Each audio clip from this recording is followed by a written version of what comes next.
International monetary fund ने भारत को दुनिया में सबसे तेजी से बढ़ती अर्थव्यवस्था का टैग बनाए रखने का अनुमान लगाया है। आईएमएफ ने अपनी नई वर्ल्ड इकोनॉमिक आउटलुक रिपोर्ट में कहा कि भारतीय अर्थव्यवस्था के 2021 में 9.5% और अगले साल 8.5% ग्रोथ का अनुमान है।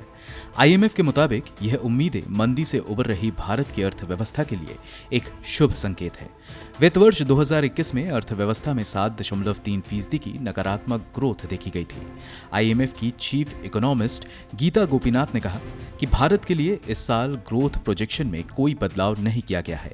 भारत बहुत ही मुश्किल से दूसरी लहर से निकला है और जुलाई महीने में अर्थव्यवस्था में एक बड़ी गिरावट भी देखी गई है, लेकिन फिलहाल भारत के विकास दर अनुमान में कोई बदलाव नहीं किया गया है।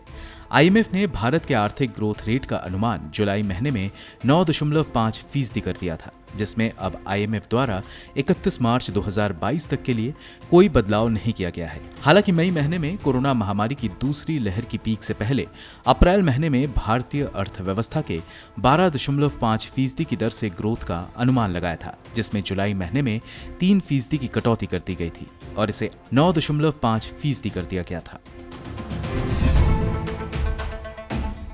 इनके अलावा आईएमएफ ने वित्त वर्ष 2022-23 के दौरान भारतीय अर्थव्यवस्था के लिए 8.5% ग्रोथ का अनुमान लगाया है, जिसमें जुलाई महीने के मुकाबले कोई बदलाव नहीं किया गया है, जबकि यह अप्रैल महीने के मुकाबले 1.6% ज्यादा है। IMF chief economist Gita Gopinath ने कहा कि वित्तीय बाजार के संबंध में भारतीय अर्थव्यवस्था पहले से ही कई चुनौतियों का सामना कर रही है, इस तथ्य के साथ कि वायरस अभी गया नहीं है।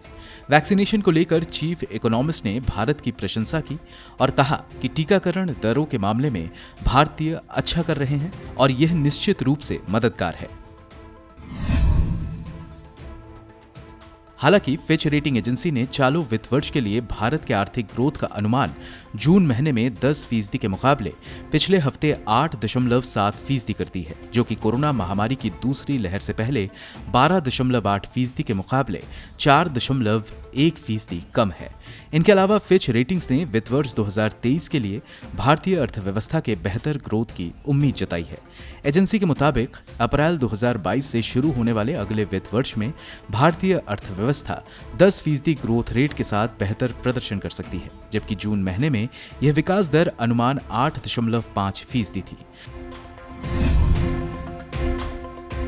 आईएमएफ इंटरनेशनल मॉनिटरी फंड ने मंगलवार 12 अक्टूबर को वैश्विक अर्थव्यवस्था में गिरावट का अनुमान लगाया है। साथ ही रिपोर्ट में कहा गया है कि अमीर और गरीब देशों के बीच डाइवर्जेंस या अस्थिरता भी बढ़ रही है। इंटरनेशनल मॉनिटरी फंड इस साल वैश्विक विकास के अपने पहले के पूर्वानुमानों को 0.1% कम करके 5.9% पर कर दिया है, जबकि 2022 के लिए अपने अनुमानों को आईएमएफ ने 4.9% पर बरकरार रखा है। आईएमएफ ने कहा कि ये कटौती देखने में कम है, लेकिन वास्तव में कई देशों के लिए ये बड़ी गिरावट है। आईएमएफ के मुताबिक ये महामारी में टूट चुकी अर्थव्यवस्था के लिए एक बुरी खबर है। आईएमएफ की मुख्य अर्थशास्त्री गीता गोपीनाथ ने मंगलवार को एक वर्चुअल प्रेस कॉन्फ्रेंस में कहा, मांग बढ़ने के बीच वैश्विक आपूर्ति की कमी की वजह से कमोडिटी की कीमतें बढ़ रही हैं और इसका पूरा बोझ आम जनता पर पड़ रहा है। ब्यूरो रिपोर्ट, गो न्यूज।